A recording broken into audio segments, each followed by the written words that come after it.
Sejam bem-vindos para mais um Foot Hub Podcast. Hoje, mais uma vez aqui, novamente em Porto Alegre, né? Vocês estão vendo que o nosso estúdio ainda é bem itinerante, então cada episódio está sendo gravado num lugar e várias novidades vêm acontecendo nos últimos dias aí para que vocês possam acompanhar a gente e estar conosco. Desde já agradecendo as mensagens de vocês e tudo mais. Do meu lado, meu parceiro, meu brother, meu bruxo, né? Já chamei de tudo ele nesses episódios, Fernando Carvalho, para apresentar um convidado mais do que especial nesse programa de hoje. Oi, Fernando. Licos, boa tarde aos nossos seguidores. Um prazer muito grande estar em contato mais uma vez, depois da excursão a São Paulo, onde encontramos o Muricy, o Kleber, o Sonda, várias pessoas importantes, né? Eles não viram isso, mas o Sonda cantou parabéns para mim, até uma festa surpresa aprontaram para mim lá. E hoje está conosco aqui uma das pessoas que ajudou muito o Internacional no período em que eu fui presidente. Eu tenho vários filhos, né? Eu tenho vários filhos, esse aqui é um deles. Kleber lá, que a gente conversou. Hoje o Rafael Sobis está aqui conosco, que é uma pessoa que eu gosto muito, admiro muito, participei do seu crescimento, né? E hoje queremos conversar contigo, Sobis. Bem-vindo, prazer em te ter aqui, para relembrar coisas nossas, para falar da vida, para falar de treinamento, para falar de profissionais que conviveram contigo, do teu sucesso, das tuas aflições, né, de coisas que aconteceram ao longo da tua carreira, da tua vida daqui para frente, num outro cenário. Enfim, é isso que nós vamos falar contigo. Grande abraço, bem-vindo. Obrigado. Que honra, né? Finalmente cheguei ao nível de estar sentado assim com pessoas tão importantes. O senhor, né? Um pai para mim, que eu falo para todo mundo. Tenho muito orgulho de tudo que vivemos, uma história linda. E hoje aqui, né, sem o futebol, sem o peso, para mim está sendo muito gratificante essa nova etapa da vida. E obrigado pelo convite. Vamos conversar. Vamos lá. Sabe que uma coisa que me chama muito a atenção, e eu sempre te escuto, sempre te escutei muito, a tua questão sobre desenvolvimento, sobre base. Né? Então tu sempre foi um cara que tivesse muita opinião sobre base, tu sempre nunca te privou de dizer o que tu imaginava da base, né? Nos lugares onde tu passou e tudo mais. Qual foi o lugar onde tu entendeu assim que tu foi melhor acolhido, né? Claro que o Inter vai ser uma lembrança sempre na tua vida, mas tipo assim, em qual clube que tu esteve assim que esse clube aqui tá bem encorpado, tá bem preparado, dá bastante atenção pro pessoal da base? Como é que tu enxergou isso no Brasil e qual clube tu destacaria? O meu exemplo foi o Inter. O Inter que me deu a base de tudo, até como pessoa. Eu lembro que a gente cheguei na fase onde a base era a salvação, né? Então era inevitável a atenção para a base, e até eu fui um exemplo disso. E hoje continua sendo, né? Eu não sei mais assim se a base hoje ela foi tão importante como foi naquela época, porque eu acho que ali quebrou completamente o título de Libertadores, tudo veio daquela fase, daquelas dificuldades, o senhor sabe mais do que nunca, aquele antigo Beira-Rio, aquelas loucuras, aquele estádio aberto com um monte de gente em volta. Então o Inter tinha um papel de pai, de mãe, de conselheiro. Eu lembro de chegar barbudo para um treino e mandarem eu tirar a barba, mandarem eu falar, não, seja mais apresentável, né? Vamos se comportar como tal. Me ensinaram a ser mais educado, me ensinaram a respeitar as pessoas, e muitos ali daquela fase do Inter ali, muitos não viraram jogadores, mas com certeza viraram homens. Hoje devem ser pais de família, tudo por culpa do Inter. O Inter foi mais que um time de jogar futebol, assim. Foi muito ensinamento. Que ano que tu começaste, Sobis, assim, na base do Inter, e por quais categorias tu passou até tu despontar no profissional? A minha história foi, eu saí de Erechim com 13 para 14 anos, eu fiquei 6, 7 meses no Cruzeirinho de Porto Alegre. Dali eu fui pro Corinthians, fiquei 1 ano, e do Corinthians eu vim pro Inter. Cheguei com 15 para 16 anos, ou até 16, algo assim. E pega o fim de infantil, né? Eu não sei qual, não mudou os nomes da base hoje? É o mesmo daquela época, é infantil. Tu chegou aqui no infantil. Que era o intercampeão do mundo, 85, né? Eu era o único de fora. E aí depois juvenil, juniores. Juniores foi muito rápido. Eu vou te lembrar um episódio que foi a primeira vez que eu te vi. Eu já era presidente, eu acho que foi em final de 2002, início de 2003. Exatamente. Início de 2003.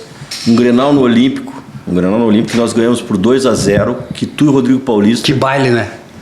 Foi o maior baile que eu presenciei em Não, campo. foi inacreditável aquele jogo, né? E eu saí dali e disse, esses dois guris da frente vão ter que subir. No Olímpico? No Olímpico. Mas não dava ainda, né? Na época não dava, porque eles eram muito jovenzinhos, mas aí já Sim. foram sendo preparados, tu e o Rodrigo. Eu não me lembro qual era o restante do time, né? Era um time 8-5. Eu acho que já tinha alguns 8-4 também. É que naquela época os times variavam muito, porque alguns iam pro profissional, lembra? Outros treinavam, outros iam... O Diego e o Diogo estavam subindo. A seleção era forte, que roubava muito jogador. Mas ainda estava o Renan, ainda estava o Maicon, Tava o Ganso, ainda estava... Quem mais? Labarte. Não, o Labarte não estava. Nesse jogo ele não estava. Eu tenho quase certeza que Tu acha sim. que ele tava? Eu acho que sim. Porque eu lembro que esse jogo foi bem... Grava muito na minha memória, presidente, porque... Naquela época, eu acho que nós tínhamos vencido o primeiro, aí nós fomos pro Olímpico. E por que migrava? Porque nós pintamos a chuteira de branco. E naquela época não existia. Então tinha vários jogadores que pintaram a chuteira de branco e eu acho que o Labarte estava também. Talvez Felipe Machado estava. Felipe Machado, talvez o Pereira estava. Latirson, né? O lateral Felipe, esquerdo. era o Felipe, exato. Então tinha meio que uma mescla ali. Eu tenho quase certeza que o Marcelo estava. Porque se o Marcelo estava, que era 8-4, outros estavam. Outros também. Eu quero saber Então, foi a primeira vez. Hein? Quem é que fez os gols? O Austin fez um e o Rodrigo fez o outro. Ah? Não sei se eu fiz gol, acho que não. Foi o Rodrigo e... Mas foi absurdo. Que era pra ser 18-0. Foi um jogo maravilhoso, né? Eu era presidente que ia jogo de guri, né? Eu gostava. E aí eu já me antecipei, né? Esses aí tem que subir, esses dois tem que subir, só que não dava ainda. Então esperamos mais um ano. Era um time de Guardiola, né? Para aquela época, para quem estivesse vendo o jogo. Era um time que atacava muito, mas era um time muito superior aos outros. E eles voando, né? Voando. O Sobis era um meia centroavante, junto com o Rodrigo, que também era outro jogador que era excelente, enfim. Então foi o primeiro contato que eu tive, né? Tu recém tinha chegado, vindo o Machado te trouxe na gestão anterior, na gestão que me antecedeu, mas o contrato... Naquela transição, né? Naquela transição. E aí eu me lembro que eu assinei, o contrato definitivo foi assinado já comigo, né? E aí em seguida veio aquela partida e aí todas as expectativas que eram anunciadas em relação a ele se confirmaram. E aí depois eu lembro também, para fazer uma rememoração, eu lembro que quando chegou o Lori Sandri, tu já estava no time de cima, né? Sim. E o Lori... 2004. Final de 2003, o Nilmar ainda estava, né? O Nilmar e Daniel, daí foi vendido o Daniel em 2003. Daniel, perfeito. Foi vendido o Daniel, ficou o Nilmar já com a expectativa de venda e o Sobis, né, por ali.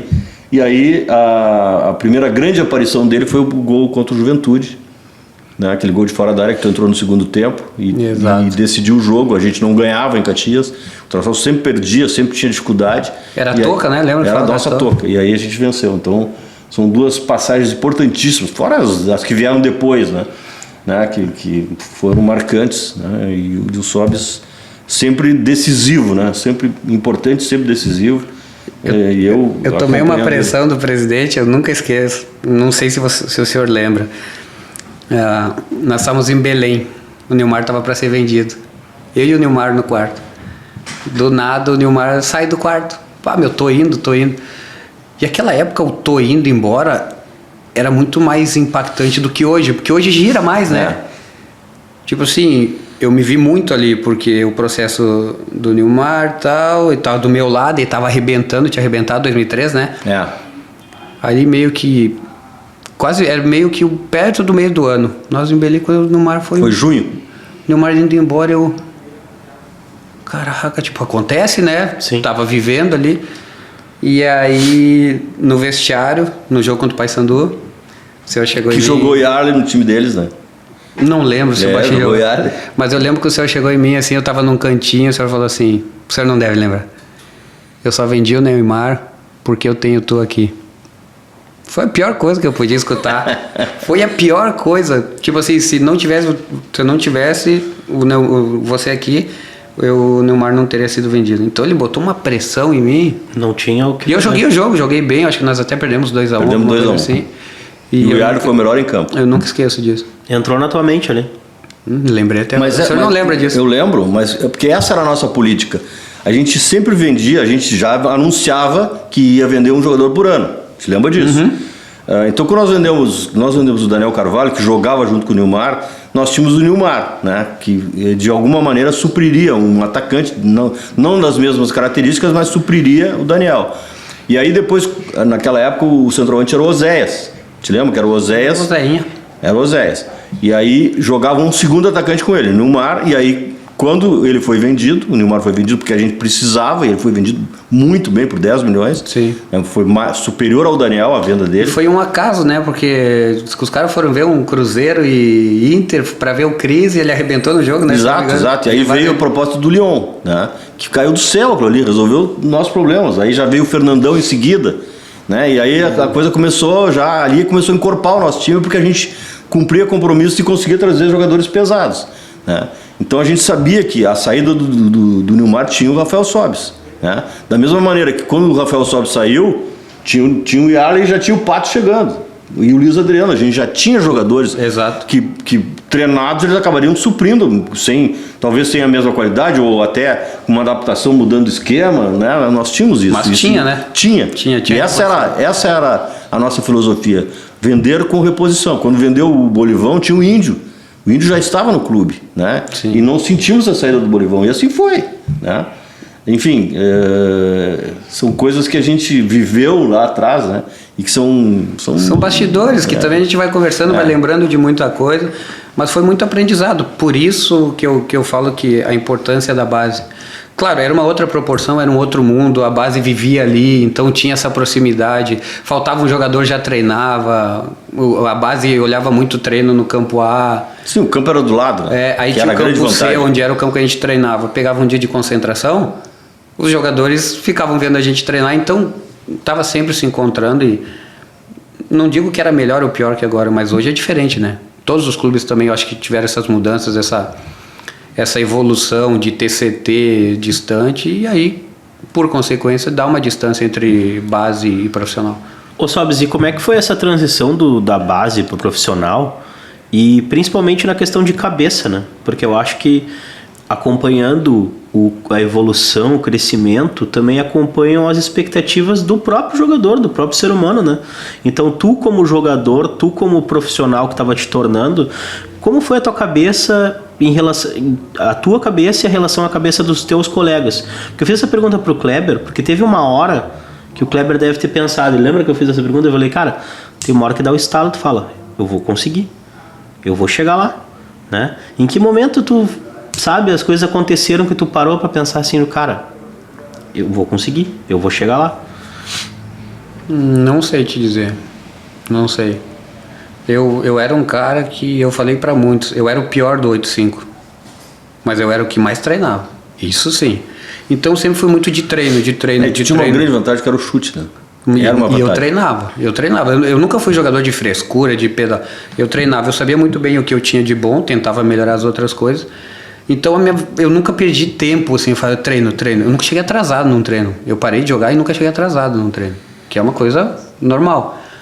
Então eu trabalhava. Aí aconteceu de subir pro profissional. Trabalhava. Claro, tem aquelas chateações de, não fui pro jogo hoje. Mas ao mesmo tempo, trabalha que vai dar certo. E eu não tive esse, virei, vinguei. Confesso que não, foi tudo meio que um turbilhão, que 2004 eu acabei jogando, né? O gol do Juventude, talvez. Então, depois do gol do Juventude, tu teve muito problema com a torcida, tu foi vaiado. Sim, mas o gol foi onde eu vim, exatamente por isso. Eu virei jogador. Eu achei R$1 dentro do campo, nunca me esqueço. Um dos melhores dias. E aí, passou o ano, eu acabei o ano super bem. Aí começou 2005, eu tive esse problema com a torcida, que graças a Deus o Inter não tinha dinheiro, e era o Muricy falou, não vou tirar. E depois aconteceu. Mas então, bota aí, metade de 2004, a metade de 2006, eu estava na seleção brasileira. Ainda bem que eu não parei para pensar. Eu só fui trabalhando. Não tinha internet, graças a Deus, não tinha, não me perdia, não fiquei mais bonito, não fiquei... Simplesmente isso. Eu nunca tive esse boom aí. Uma boa pergunta, uma boa colocação, tipo, não tinha internet. O que a internet trouxe de bom pro futebol, assim, nesse aspecto da rede social, da proximidade, da troca de ideia? E o que tu acha que não colabora tanto na visão, assim, pro jogador, pro desenvolvimento do atleta durante a carreira dele? Pro desenvolvimento do atleta, eu acho que zero. Pro clube conversar com os seus torcedores, ótimo, né? Que são coisas diferentes. Mas o atleta não. O atleta ele tem que ser profissional. Ele não pode ter isso. Porque se ele começa a ser muito rede social, ele abre o direito de quem está do outro lado falar, comentar. E não é bom. Hoje eu vejo que, em um geral, eles estão querendo ser, antes de tudo, famoso, tá na moda, e depois ser jogador, sabe? Depois ser o atleta. E é ao contrário. Eu acho que eles se perderam muito nisso e é inevitável, é um mundo que a gente tem que se adaptar. É um mundo que tem que se adaptar, mas que não pode ter exagero, né? E celular o tempo inteiro, e Instagram, e Facebook, e Twitter, isso aí acaba prejudicando. O jogador chega no vestiário, pega o celular para se enxergar, ou para ver as curtidas, ou as pessoas que estão observando. Isso aí acaba afetando o rendimento, não tem nenhuma dúvida. Tu era um cara que te deixava levar muito por essa opinião externa, assim, tu acabava, tipo, o que os outros estão achando, o que os outros estão pensando. Nessa fase que tu era novo, nessa fase de transição do Inter ali 2004, 2005, não. Mas digo assim, durante toda a tua carreira, teve alguma fase que tu realmente, tipo assim, eu me importo com o que os outros estão pensando, que estão escrevendo de mim, o que eles acham, ou não fez diferença pra ti isso na carreira? Eu acho que aquele começo lá criou um calo. O que era esse calo? Os repórteres estavam ali vendo o treino toda hora. A crítica era mais direta. Você saía e os caras já estavam te pegando aqui, ó. Então tu vai aprendendo, tu vai errando, tu vai aprendendo e tu começa também a saber até onde é verdade, até onde é mentira, até onde tu tem que se preocupar, até onde não. Tinha mais essa convivência entre atletas, a gente sentava e almoçava e ficava conversando 3 horas. Hoje os caras nem almoçam direito. Então a gente sabia dos nossos problemas, a gente conversava, era mais amigo, né, nesse sentido. E depois, com o tempo, teve uma época assim que, vou te falar aqui, 2019... Eu já com redes sociais, teve um dia que eu fui postar uma foto e eu apaguei. Aí eu falei, pá, o pessoal não vai gostar. Vão dizer que houve alguma coisa, alguma pressão. E aí depois de um tempo, aí nós viajamos com o Inter, jogamos, aí perdemos o jogo, e aí começaram as críticas. Aí eu vi um companheiro meu, já buscando o nome dele no Twitter para ver o que estavam falando. Olha que loucura. E aí eu chamei o pessoal da assessoria do Inter e falei, como desconecta isso aqui? Eu não quero mais mexer em redes sociais. Não quero, tá perdendo muito tempo. Eu tinha um livro, nessa viagem eu tinha um livro, eu não toquei no livro, eu tava vendo o Japão, Instagram, eu acabei lá no Japão. Não mudou nada a minha vida, só perdi tempo, o número lá de horas nas redes sociais alto, mas o principal, quando eu vi que eu tava postando algo que eu queria, mas que eu não postei, imaginando que os outros iam pensar, então já não tava sendo eu. Tu tenta que me adaptar aos outros. Aí eu parei. Aí só voltei a mexer quando eu parei de jogar.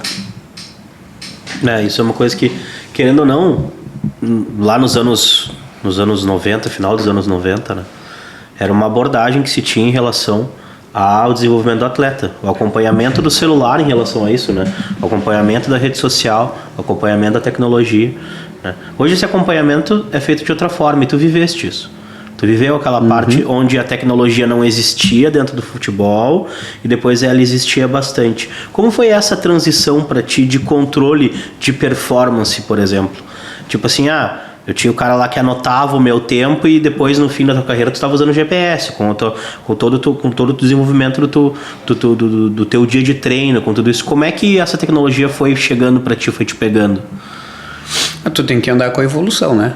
Mas eu volto a dizer, ela não pode te atrapalhar.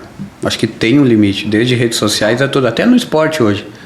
Hoje eu fico muito pé da vida com um jogador que fica postando os status, como que se fala? Estatística, scout do jogo. Isso é um absurdo. Acho um absurdo. Então, ao mesmo tempo, isso aí, como tu vai abrindo isso, as pessoas vão te cobrar muito e o jogador está muito mal mentalmente. Não existe mais um time que tem um padrão. Já reparou que ganha? perde. Ah, jogou muito bem, jogou muito mal, porque os caras estão mal de cabeça, eles não estão preparados, porque dentro do processo, todo mundo muito protegido. Hoje é coletivo aqui, fala ali, na nossa época os caras pegavam na hora, então tu cria um calo, raiz, tu aprende a lidar, e tu começa a aprender com as vaias, tu sabe quando é normal. Hoje tá tudo, a culpa é dos outros, a culpa não é minha, o treinador tá de sacanagem. E aí, cara, a internet atrapalha muito, eu acho. Eu peguei a evolução, como eu falei, o Melo me falou ano passado assim, negócio de GPS é legal, mas tá lá no computador. Mas o GPS não tem sentimento. O GPS não sabe como que o jogador chegou, se ele tá com um problema em casa, se o filho dele tá mal, ou se ele saiu pra noite. Então tem o que pode ajudar, mas não pode atrapalhar. Não pode ser só isso em cima de GPS. Eu peguei treinador que com menos de 11 km tu não jogava. O jogador ficava correndo. Então tem que saber usar. Correndo para atingir a marca. Né? Exatamente. De treino, sabe? Como que eu posso explicar? Parece que vai deixando o jogador mais burro. Porque é muito computador e o dia a dia, o aprender, o porquê que... Presidente, por que eu faço isso? Por que eu faço aquilo? Não, fica muito vago. Então fica meio superficial. Por isso que eu acho que os jogadores assim têm tanta dificuldade. Criou uma barreira de aprendizado. E essa... eu queria entrar, a propósito disso, rememorar métodos de treinamento contigo. Desde lá de quando tu começou no Cruzeirinho, passou pelo Corinthians, entrou no Inter, aí depois do Inter foi o Betis, aí depois tu jogou em outros países, jogou no México, jogou no Fluminense, voltou, Inter. Esse período todo, o que mudou? Como é que era antes? O que alterou? Treinamento físico separado de treinamento com bola. Hoje o treinamento físico é com bola. Hoje o próprio treinador ministra o treinamento físico, coisa que antigamente o preparador físico é que levava vocês, que exauria vocês praticamente em termos de preparação física. Enfim, como é que essa cronologia, o que melhorou para ti? Como é que foi essa evolução? Como é que tu conviveu com isso? Eu acho que nesse caso aí a internet ajudou, né? Porque evoluiu treinos, a gente sabe. Deu 7-1, a gente aprendeu que o campo tinha que ser rápido, né? Lembra?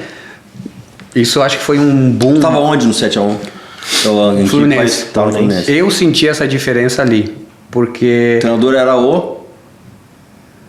Não lembro. Abel? Porque foi... Quando foi? 14? Foi 14. Não, pode ser Cristóvão Borges, pode ser Renato, pode ser Dorival Júnior, foi um monte, foi um ano ruim do Fluminense. Então o que acontece? A partir dali a gente sempre falava, porque eu tinha vindo já do Betis, que foi... Bom, vamos voltar, vamos lá no começo. Preparação física, tiro de 2 km, né, Paulo Paixão? Era um outro tipo, era treino era muita força, muita musculação. Aí o Dudu, que depois eu peguei no Cruzeiro, fez muito, e a gente ganhou de tudo. Aí começaram a vir... Aí eu lembro que veio o Fábio Marcejan já ali em 2010, já com outro método de trabalho, Teraband e tal, mais personalizado. Então foi evoluindo, já com computador. Mas e no Betis? O Betis foi onde foi o baque, assim, porque foi loucura. Cheguei lá, o cara cortava grama todo dia. Todo dia. E já era rápido, já era lá, era tudo molhado. Porque era o futebol que a gente não tinha, né? O futebol europeu. Nós aqui, cada estádio uma grama, cada time cuida de um jeito. Deixa a grama alta porque o time dos caras é bom, sabe? Tipo essas artimanhas aí. E lá não, todos os campos iguais e porrada. Domina, toca. Aí lá eu vi que não fazia tanta musculação. O clube tinha uma academia, a gente nunca usou. Levava alguns aparelhos pro campo, fazia, corria. Eu falei, opa, já mudou. Aí depois fui para os Emirados.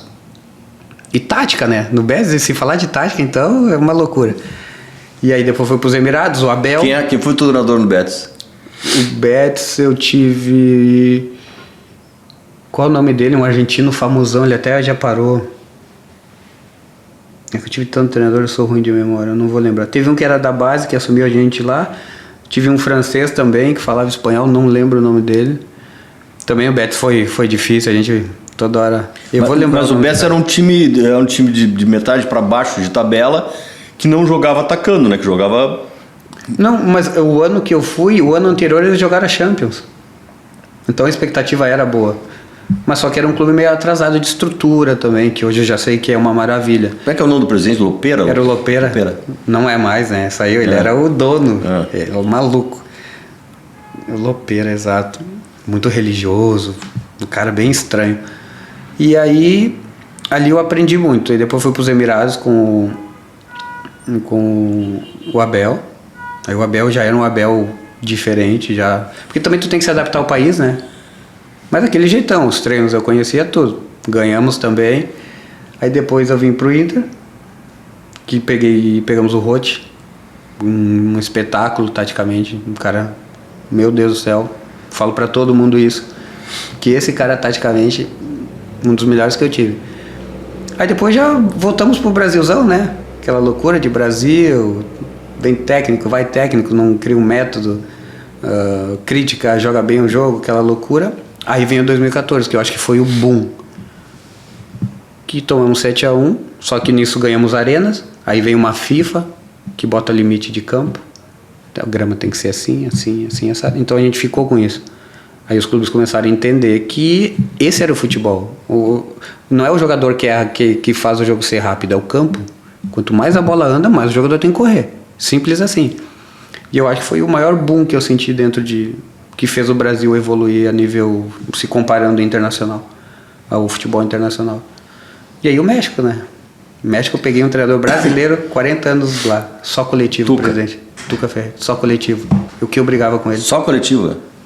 O que eu brigava com ele, 2 horas no sol coletivo, não deixava tomar água. Aí eu falava com o... Mas ele mandava prender e mandava soltar lá, né? Sim.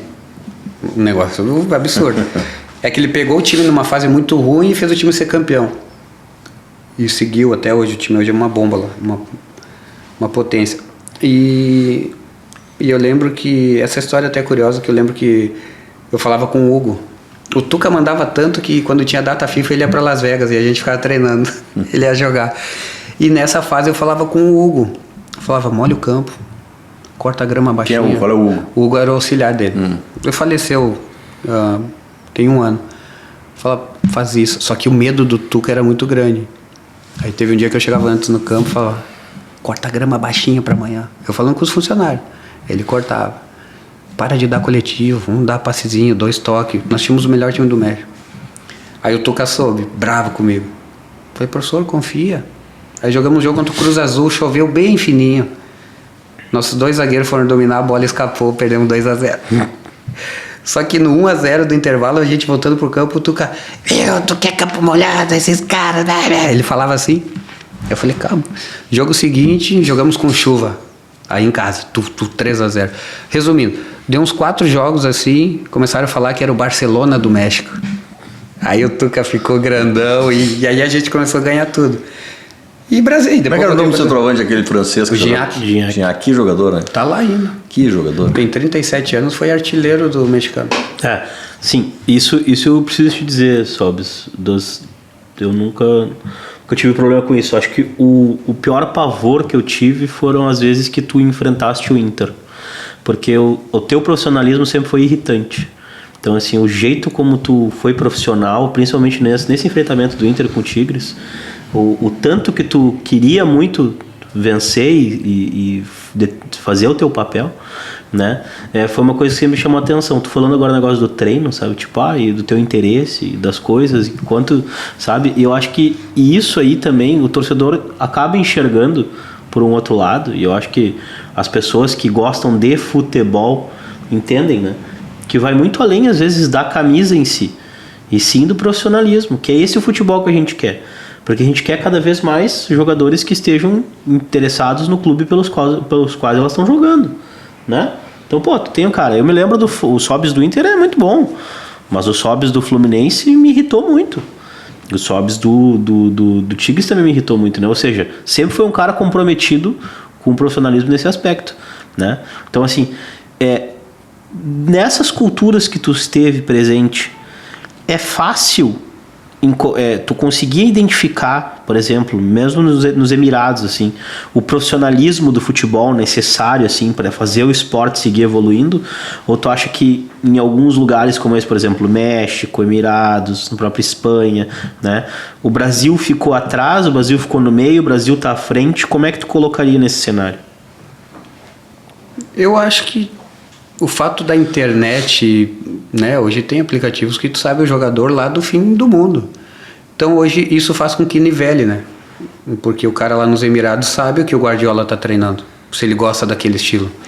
Se ele gosta do estilo do Xavi, o Xavi tava lá para aqueles lados, agora no Catar. Então hoje a informação tá boa, tu consegue ver e tu consegue botar. Porque tá meio, né? O protocolo, o que ele faz? Faz aqui, faz aqui. E é muito estudo. Hoje tu sabe, cada 10 pênaltis, onde o cara chuta todos. O goleiro tem defeito aqui. Então, e o Brasil atingiu o auge. O que acontece é que depois que tu atinge o auge, os outros vão chegando. E hoje o futebol é igual. É igual. Eu acho que somos o melhor futebol do mundo por títulos. Mas no mais igualou. Vai ser difícil jogar contra a seleção dos Emirados, vai ser difícil jogar contra todo mundo. E é isso que eu cobro muito de quem comenta futebol. Porque o Brasil sempre tem que ganhar. Não é bem assim, mas a coisa já evoluiu.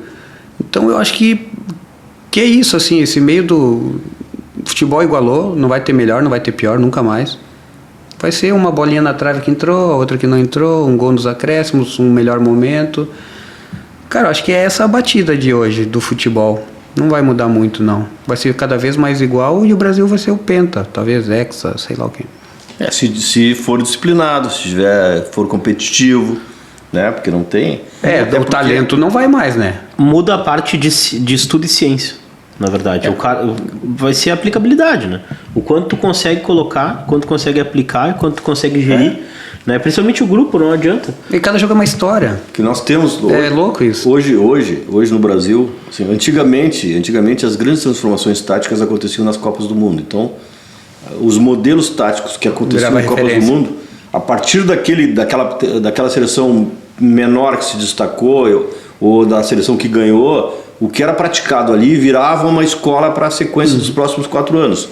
Hoje a gente tem a todo momento, né, novas visões e novas demonstrações, né, de estratégias, porque tu tem contato com o mundo inteiro, na verdade. Exatamente. Só que o Brasil, em relação a isso, se tu vai na Argentina, acontece isso, em Portugal, na Alemanha, né, cada um tem o seu estilo, o treinador tem a sua forma de jogar, não fica copiando outras formas. O Brasil, ao contrário, o Brasil copia, a meu juízo, é uma análise minha, podem discordar. Então hoje nós vivemos um momento de guardiolismo. Todo mundo quer jogar como Guardiola. Todo mundo. Por que os treinadores brasileiros estão relegados a um segundo plano? Porque a maioria quer jogar com a bola, a maioria quer propor o jogo, a maioria quer sair jogando com goleiro sem ter condições de campo e de qualidade técnica. Exatamente. Né?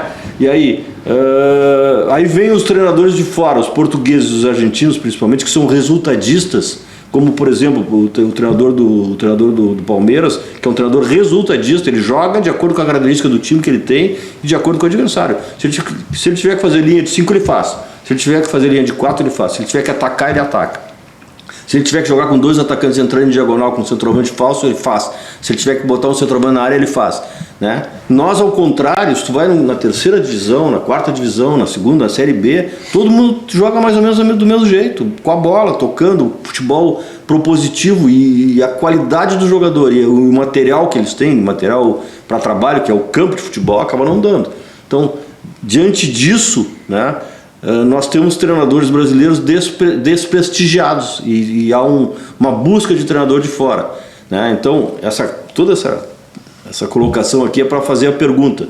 Né? Tu teve escola mexicana com brasileiro, mas radicado no México. Teve escola europeia com o Betis. Tu trabalhou nos Emirados Árabes. Depois tu trabalhou no Brasil novamente com uma outra visão. Né? Como é que tu enxerga toda essa evolução? Como é que tu enxerga o treinador estrangeiro no Brasil? Como é que tu enxerga o fato dos brasileiros estarem monopolizando em todas as suas ações uma ideia de jogo, muitas vezes que não é propícia para que o seu time, pela qualidade, pelo tamanho, exercitem? Presidente, dentro de tudo isso tem um detalhe importante, né? Treinador não dura. Fora isso, né? Treinador não dura, não tem como. Os de fora um pouquinho mais, mas quando eles vêm para cá, não tem método. É que o Jesus subiu a régua ali, que se ele é inteligente, ele nunca mais veio pro Brasil, porque não tem, é impossível. Ele, dentro do que a gente Mas pensa... ele tinha o melhor material humano, né? Sim, mas dentro do que a gente pensa, assim, de viver futebol, tipo, pô, tem que poupar. Tem que poupar. E se ele não poupava ninguém e os caras renderam. Tipo, isso é impossível. É meio louco. É porque era para ser aquilo. Porque ele fez muita coisa errada no nosso método. Método até mundial. Pô, tô com dor. Não vai. E o cara aí não machucava. Então, todo mundo levou isso como... Esse é o parâmetro agora. Eu gosto muito do treinador do Palmeiras. Tudo bem? Eu gosto muito dele, sem frescura, prático. Eu adoro o Mano Menezes. Adorava o Rotti. Eu acho que no futebol, né, tu tem que saber o que é o teu inimigo. Tu tem que saber contra quem tu tá jogando. E esses caras, eles treinavam muito pensando no rival. Hoje, esses treinadores modernos, é tipo, não, meu estilo é esse e nós vamos... Não é bem assim. E no Brasil, pior ainda, no Brasil, a gente tem culpados. Culpados. Se eu entrar com o goleiro, chutar o goleiro, defender, vão falar perdeu. E não vão falar defendeu. Então, no Brasil, é muito mais complicado até para o atleta, porque ele não consegue estar sempre tranquilo, porque é uma paixão que é muito diferente, que esses caras devem estar vivendo, esses estrangeiros. A ponto de tu perder 2 jogos, tu vai ser demitido, ou vão te matar, ou balança o teu carro. Então, tem que conviver com isso. Eu prefiro mais, como eu já parei, eu prefiro mais os antigos, né? Mais sério, mais duros no sentido, porque hoje é muito por favor... Com licença, veja bem. Sabe as palavrinhas, presidente? Ai, o volante, agora é... O volante, como que era? Agora é... Construtor, volante construtor. Tipo...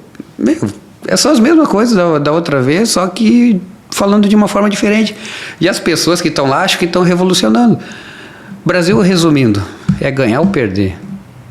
Aqui é só crítica. Se tu for o segundo colocado, tu é o pior. Lá fora, tu é o segundo, tu renova o contrato, renova todo mundo. Então, eu acho que a única diferença é que os estrangeiros conseguem viver um pouquinho mais, ter um pouquinho mais de tempo, né? Porque vem por causa de rescisões e tal. Mas a gente está vendo aí que, num geral, os nossos que dão conta. Os outros não duram. Não é que não duram, mas não vingam, o resultado não vem. Porque é muita modernidade para a nossa cultura. É muito difícil. Ô Sobs, outra coisa. Que momento que tu começou a pensar? Tá lá, essa tua última. Eu me lembro até que tu tá num país menor, numa cultura menor, né? Uma Espanha da vida, e vem disputar aqui Campeonato Brasileiro com milhões de jogos de novo, né? E viajar o Brasil inteiro, e esse desgaste, essa coisa, ficar longe de casa, e concentra, e é diferente e tudo mais. Como isso impactou na tua cabeça, na tua mentalidade de jogador? Não quando tu era novo, mas já mais pro lado final da tua carreira. Ficar tanto tempo viajando, ficar tanto tempo num lugar tão grande como é o Brasil, numa competição tão grande como é uma Libertadores, uma Sul-Americana, tudo mais. Qual é o reflexo que tem e a diferença que existe na mentalidade dos plantéis quando tu tá jogando num espaço mais curto, num espaço mais longo, com uma necessidade de logística muito maior? É interessante isso, porque é um outro mundo, né? É um outro mundo. Tu vai pra Europa, tudo... Sei lá, digamos que jogar no Brasil é tu morar em São Paulo. E jogar na Europa é tu morar em Erechim. É tudo perto, tu chega. São Paulo é tudo longe. E transferindo isso pro futebol, sei lá, imagina um Ceará, um Fortaleza. É muita viagem. 70 mil quilômetros por ano. Isso é um absurdo. E isso entra em campo muito mais do que as pessoas imaginam. Muito mais do que as pessoas imaginam. É muito difícil. E lá fora era barbadinha. Pô, uma hora tu troca de país. O mesmo clima que tu pegar na Espanha, tu vai pegar na França, tu vai pegar qualquer lugar. Sai daqui agora. Vai lá pra cima. Vai lá pra Fortaleza. Já chega perdendo. E ao contrário. Um Fortaleza jogar aqui 10 da noite, um Ceará, já tava ganhando. Beira-Rio, frio. Os caras entravam assim, ó. E nós já sabíamos que ia ganhar. Muda completamente. São vários campeonatos dentro. E o Brasil, ele não tem comparação, nós temos todos os climas, nós temos tudo. Os campos, a grama muda. Vai subindo, vai mudando, porque a grama lá de Fortaleza tem que ser mais resistente, então a velocidade do campo é outra. Só que as pessoas não entendem. Então esses são os bastidores muito grandes do futebol, que a gente não pode estar todo dia explicando, porque a gente não tem um microfone, como tem os comentaristas, Não, e eles não valorizam isso porque eles nunca fizeram aquele tipo de trabalho. Exatamente, que é outra coisa que pesa. Quando a gente fala isso, que eles não fizeram, que o futebol é uma coisa à parte, eles começam a te massacrar. No fim do ano eles te tiram do time e fazem tu virar o pior jogador do mundo, porque aquilo machuca, eles vão aqui te cutucando. Só que eles estão todo dia falando. Hoje o nível de intensidade que o futebol atingiu, ele não permite que tu tenha uma estratégia de jogo se tu não pensar na logística, entendeu? Tu não pode jogar amassando o adversário o tempo inteiro se tu não pensar na logística. Tu falou do Jorge Jesus. O Jorge Jesus, as viagens que ele fazia no Flamengo, a de mais tempo demorava 3 horas. Só que a viagem do Fortaleza, né, para jogar aqui no Rio Grande do Sul, ela demora 1 dia, porque ela tem que fazer escala em São Paulo, tem que fazer escala não sei aonde. Então, tu tem que pensar também na logística para ter a tua estratégia de jogo. Né? Exato. E quem cobra, que é a imprensa e a torcida, ela não leva em conta isso para cobrar dos profissionais. E por logística, quem é Rio, São Paulo, eles estão meio caminho andado para ganhar. Meio caminho. E eles não têm culpa, eles estão ali. Mas é muito mais difícil para o Sul, ou lá para cima, Nordeste, ganhar alguma coisa. Por isso tem que se valorizar muito quando se ganha. Porque, sei lá, se fosse levar em jogos esse tempo de aeroporto, nem se compara, cara. Tipo, é um negócio louco. E aí vai nessa, né? Se joga 70 jogos, 80 jogos. Aí o que eu fico bravo com a imprensa. Quando tem uma Copa do Mundo, os caras jogam 5 jogos no mês, né? Alguma coisa assim, né? Aí chega lá, sempre vai ter um time que pegou prorrogação e vai falar, esses guerreiros, pode ver, eles batem na tecla, esses guerreiros, jogando o seu 4º jogo no mês e merecem muito, tem que tirar o chapéu. Cara, a gente joga 10, 9, porque não valorizam o que os nossos fazem. Não vão ter futebol de intensidade, esquece, não vai ter, não se compara com a Europa. Lá os caras jogam e vão para casa e outro dia treina e só jogam na outra semana. A Inglaterra joga mais, né? Mas aí os caras têm plantel. Sim, mas é tudo ali, né? Mas não mais esquece. Faz muita diferença no fator motivacional do jogador, da cabeça, assim. Do cara chegar em casa e do cara pensar, pô, eu tenho jogo só... Muito. Né? Ou tu, pô, amanhã já tem que ir de novo, eu vou treinar, já vou pra concentração, daí já vou viajar, daí já vou chegar, daí eu vou jogar. É um contexto, porque aí tu passa por isso tudo, daqui a pouco concentra 2 dias antes, viaja, perdeu. Tipo assim, não valeu nada. E aí vem um mundo de porrada pra cima de ti. Seja imprensa, torcedores, um mundo de porrada, cobrança interna, porque torcedor cobra o clube e assim vai. Eles falam, não deu nada. Aí, outra semana, de novo. Aí empatou. O mental fica muito pesado. Tu fazer as coisas quando tudo tá andando é melhor, por mais pesado que seja. Agora imagina tu fazer a coisa pesada dando tudo errado. Então eu acho que também o mental, o corpo cansa, a mente cansa. E tu não vê família. E aí vira uma bola de neve que depois pra sair do buraco, amigo, quase impossível. Que momento que começou a cair a tua ficha assim, tipo, cara, eu vou parar ano que vem, o que eu vou fazer da minha vida, como é que eu vou planejar meu pós-carreira, com que idade, com que momento começou a te planejar? Foi quando eu comecei a pensar nisso, eu comecei a conversar com pessoas que tinham parado, eu busquei muito exemplo. Muitos eu nem perguntei, mas só olhando, tipo, aquele cara parou, como que ele tá? Putz, esse tá mal, hein? Eu não falo nem financeiramente, falo de cabeça, né? Porque no futebol tu é tudo, depois tu não é nada. Eu nunca tive o beirinha, né? Eu nunca tive alguém que ficava fazendo as coisas pra mim. Então sempre tentei fazer as minhas coisas justamente porque o futebol acabava. Fernandão, Tinga, esses caras me ensinaram muito, aprendi muito. Yarley, Klemer. Aí eu comecei a ver, pô, esse cara tá bem, esse cara tá mal, esse cara ficou mal mental.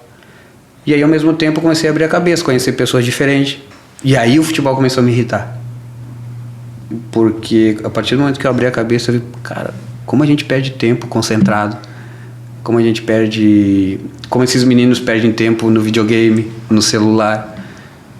Como que os caras não sabem de táticas, mas do BBB os caras sabem. Eu acordava 6 da manhã todo dia. Os meninos acordavam às 11, meio-dia. Eu falava, cara, vocês estão malucos, eu tô 6 horas na frente de vocês, pô.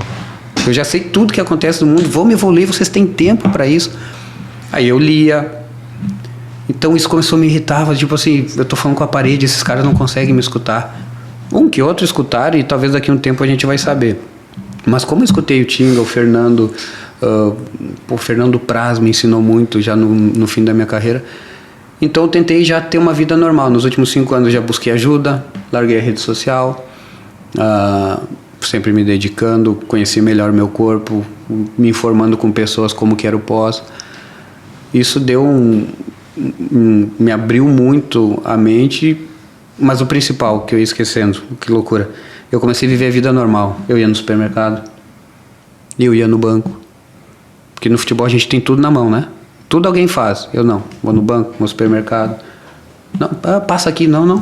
Vou esperar meu momento. Tu faz super? Tu faz o super? Toda semana.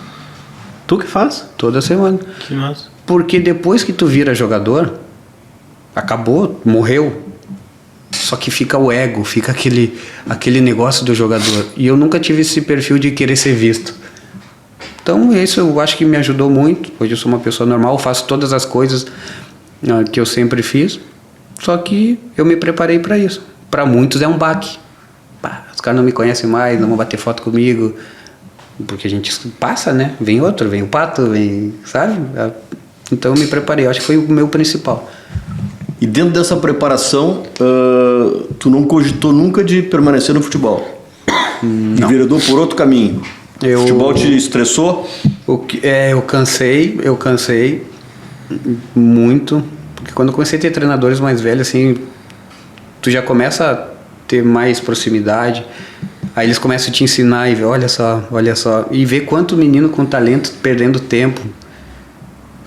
Sabe? Eles escutam mais quem tá fora do que quem tá dentro. E eles vão se perdendo. É mais facilidade, mais dinheiro e tal. Eu comecei a cansar, presidente. Comecei a cansar desse mundão. Comecei a conhecer outras pessoas e abriu a minha cabeça para um outro lado. Já tive muito convite para o futebol. Muito convite de televisão. Uma que eu tenho que me preparar. Não é o que eu fiz que vai me ajudar muito. É a melhor escola. Mas eu tenho que me preparar até do falar, se portar, como que é, como foi. Mas eu acho que isso eu vou ter sempre. Tá ali, porque eu tive uma história legal, seja no futebol, seja em outra coisa.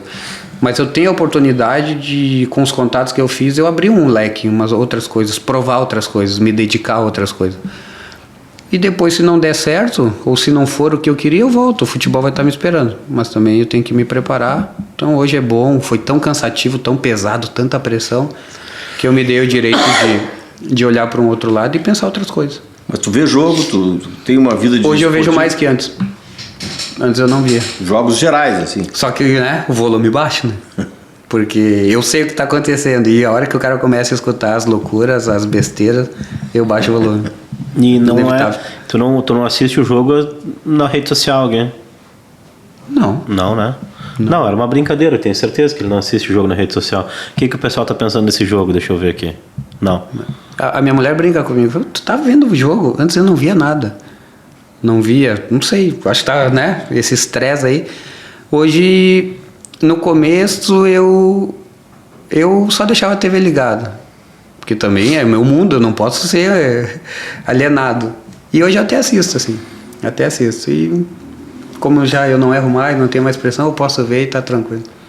E nessa tua caminhada, assim, para fora do futebol, como ficou o teu legado, assim, as coisas que tu fez, os clubes que tu passou e tudo mais, tu mantém uma relação com essas pessoas, tu mantém um networking, tu tem convívio com os teus ex-colegas e tudo mais, ou tu te afastou mais do pessoal do futebol agora e tenta seguir nessa outra tua parte de vida privada, de outros teus negócios e tudo mais? Como é que funciona? Segue igual, porque o amigo vai ser amigo sempre, né? Eu, graças a Deus, Inter me dei bem, Fluminense me dei bem, Cruzeiro me dei bem, Ceará me dei bem. Betis me dei bem, Al Jazeera me dei bem, Tigres me dei bem. Então eu tenho portas abertas em todos os clubes. Que aí vai o negócio de tu ser boa pessoa, né? Além de grande jogador, eu sempre... Que é o ser um profissional, nada mais que cumprimentar as pessoas, ser educado. E hoje todos me amam. Além dos títulos, que é o legado que o Fernando deixou. Tipo assim, seja boa pessoa. Porque a história passa, e a história é história. E hoje eu entro em todo clube, me dou bem com todo mundo. Amigos são amigos, sempre serão. E aí eu olho para trás com 36 anos, quando a gente acha que a carreira não acaba nunca. Pô, valeu a pena. Eu fui uma boa pessoa. Além de bom atleta ou não, eu fui uma boa pessoa. Não, e acima de tudo, entra pra história quem ganha. Sabe disso, né? Claro. Tu ganhou em todos. Exato. Eu não sei lá como é que foi no Betis, mas a ambição do Betis não é a ambição do Inter, não é a ambição do Tigres, mas tu atingiu a ambição deles, né? E claro. por isso tu também entrou pra história, mesmo não sei qual foi o tipo de vitória que teve lá, de conquista, mas conquistou coisas pela ambição que era naquele limite, né? Que e tem isso o resultado. Tem o resultado, mas tem aquele de bastidores, né? Porque a vida segue mesmo. As oportunidades é tu ser uma boa pessoa também. Eu converso com vários funcionários. No Fluminense eu chegava tão cedo que eu abri o clube. Então vivia com os funcionários, conversava. O Cruzeiro igual. O Inter menos porque é mais próximo, mas sempre o primeiro a chegar, um dos últimos a sair. Então tu começa a ser bastidores também, sabe? Por isso que eu falo, o jogador que fala que ama muito o clube, não vai que é mentira. É mentira. Quem ama é bastidor, é ajudando, é conversando, é sendo... E não sendo personagem, sendo aquilo. E eu acho que esse foi o principal que os títulos, presidente. Te juro, porque tu chegar nos clubes e os caras falar que te adoram, ou tu receber uma mensagem de um terceiro, eu fui lá, conversei com o cara te ama, isso é impagável para um pós-carreira, que é o que eu tô vivendo hoje. O time que mais gosta de mim, a torcida que mais gosta de mim, disparado é do Tigres. É disparado. Porque eu ia pro país, eu tentava me adaptar ao clube, perguntar por quê, cultura, isso foi assim, foi nos Emirados, porque o futebol passa. Mas o conhecimento que eu ganhei nesses lugares, eu sempre me adaptava. Por que isso? Quero comer isso. Porque o país é assim, porque as construções são assim. E isso abriu um leque que eu acho que faz as pessoas também gostar de mim. Por causa desse outro lado aí. Acho que a opinião tu vai ter porque tu vive isso, né? Sim. Mas eu vou te dizer que, cara, acho que dentro do certame do futebol, né? Todos os lugares que tu passaste, acho que tu saiu com o pessoal sempre te aprovando e o pessoal gostando da tua conduta, da tua disciplina, enfim, como jogador e como atleta, né, Fernando? Não, sem dúvida. Aqui, por exemplo, no Inter, cada vez mais a distância das conquistas para os dias atuais, cada vez mais tu vai ser valorizado. Né? Eu tenho uma pergunta para te fazer sobre o Inter. O Inter é assim, uma coisa que me causa um pouco do impacto, né? Porque tu viveu 2 Inter, mas eu vou falar do Beira-Rio mesmo, do estádio. Tu viveu um estádio e depois tu volta e tem outro estádio. Qual a diferença entre esses 2 estádios e como é que foi o impacto de viver tudo aquilo que tu viveu naquele estádio antigo, né? Sem tanta modernidade, mas com muita alma, né? E como é que foi retomar com o estádio de Copa do Mundo, né? Porque daí tu viu esses dois Beiras-Rios, né? E tu viveu os dois, jogou nos dois. Como é que ficou a tua cabeça dentre esses 2 estádios dentro de um só? Eu acho que o exemplo é a pessoa super humilde, batalhadora, que ganhou o mundo e ficou muito rica. Eu acho que esse é o Beira-Rio. O que a gente viveu ali, eu morei embaixo da arquibancada, então tinha muita alma. Dá saudade direto daquilo que eu vivi, porque dali eu aprendi muitas coisas. Bem lapsos assim, falei, aquele dia eu aprendi ali. E depois ver. E não é porque eu sou colorado, tá? Não é por causa do coração. Eu acho disparado o estádio mais bonito. Seja por desenho, por logística, onde ele tá, como se faz para chegar, vestiário, campo. É um espetáculo para todo mundo. Ainda mais vindo de uma reforma, que é mais difícil, né? Tu faz isso com um estádio novo. Agora, tu reformar e deixar aquilo... Então, eu sou apaixonado pelo Beira-Rio. O meu filho mais novo é apaixonado pelo Inter, é apaixonado pelo Beira-Rio. É doente, ele chora, não sei porquê. E, então, tipo assim, parece que aquela coisa humilde se tornou um gigante. E dentro disso vem a história, né? Porque se tornou internacional, ganhou o mundo e hoje, tipo, Eu babo olhando pro Beira-Rio. Eu fico muito feliz de ter acompanhado esse crescimento. Muito, muito. E realmente, a gente quando começou lá era cor de cimento, né?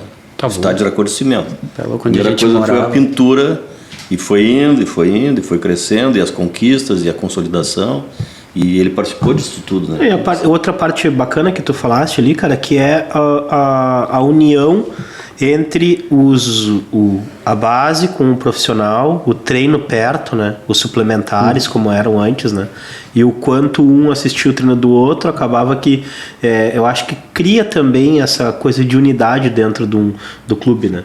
Porque tu tem uma convivência muito grande entre jovens e experientes no dia a dia, no cotidiano mesmo. Sim, né? sim. Na prática, não na teoria, né?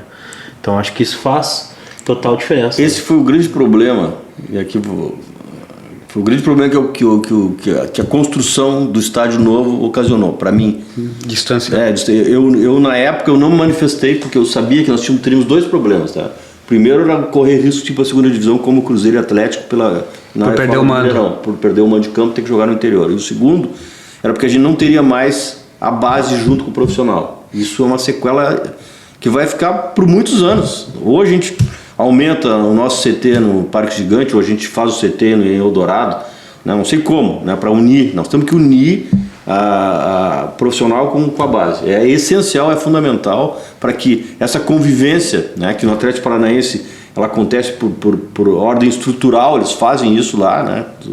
Os jovens de 14, 15 anos usam o refeitório com os atletas principais para ter essa interação, e nós temos que voltar a ter isso. O Inter precisa ter isso para ter grandeza, para voltar a revelar jogador, para voltar o treinador do time principal enxergar o atleta que está ali, que foi o teu caso, né? Tu treinava do lado, o Muricy olhava para trás, estava ele correndo lá junto com o Rodrigo Paulista e com os demais. E é assim, né? E Eu acho que todos os clubes estão assim, né?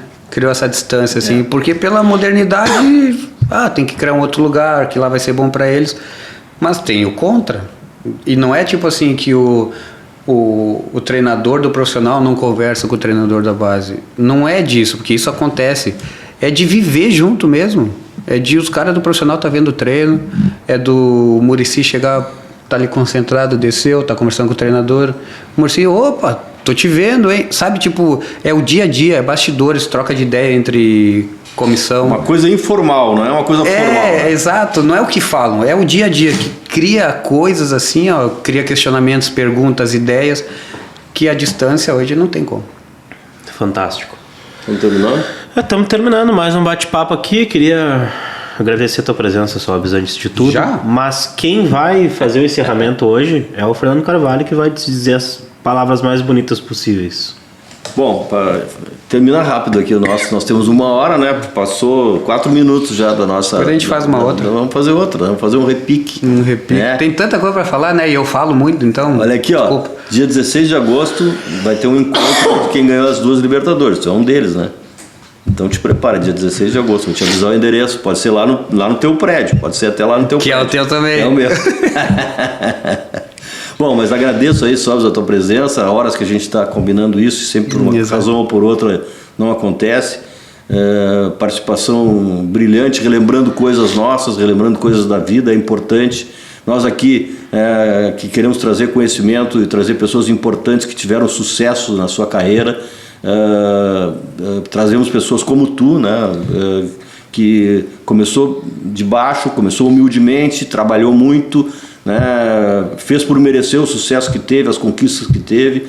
Como eu disse, está na história de vários clubes, principalmente no nosso clube, porque conquistou e foi protagonista do nosso principal, aliás, do nosso primeiro grande título internacional, né? E eu quero te agradecer aqui a tua presença e te saudar mais uma vez pela nossa antiga relação, né, funcional, e hoje relação de vizinho, né? Exato. Grande abraço. A gente malha junto. O que vocês acham? Mas nada, obrigado pelas palavras. Acho que eu penso o mesmo, o senhor sabe de tudo. E agora eu quero ter essas pessoas importantes na minha vida, né? Como amigos, poder curtir, não ter uma concentração atrapalhando. Então... Não tem uma obrigação de pontuar, né? Exato, hoje eu não erro mais, então eu posso sair na rua tranquilo, escuto até gremistas falando que me adoram, porque, né, não estou machucando. Então, obrigado, foi um prazer estar aqui. espero aí encontrá-los aí em outros lugares, de outras formas. E que bom, isso aqui é importante para mim no meu pós, conversar, abrir a mente, até para ter uma direção melhor no que vai ser minha vida daqui para frente. Muito obrigado. Esse foi mais um Foot Hub Podcast. Hoje eu tô sério, mas é uma mentira. Não posso rir, porque eu tô fazendo um pequeno tratamento na boca. Então vocês que falaram, olha só, o Drico está sério com o Sobs na frente dele. Eu queria estar rindo de orelha a orelha, mas não deu pra rir das piadas do Sobs.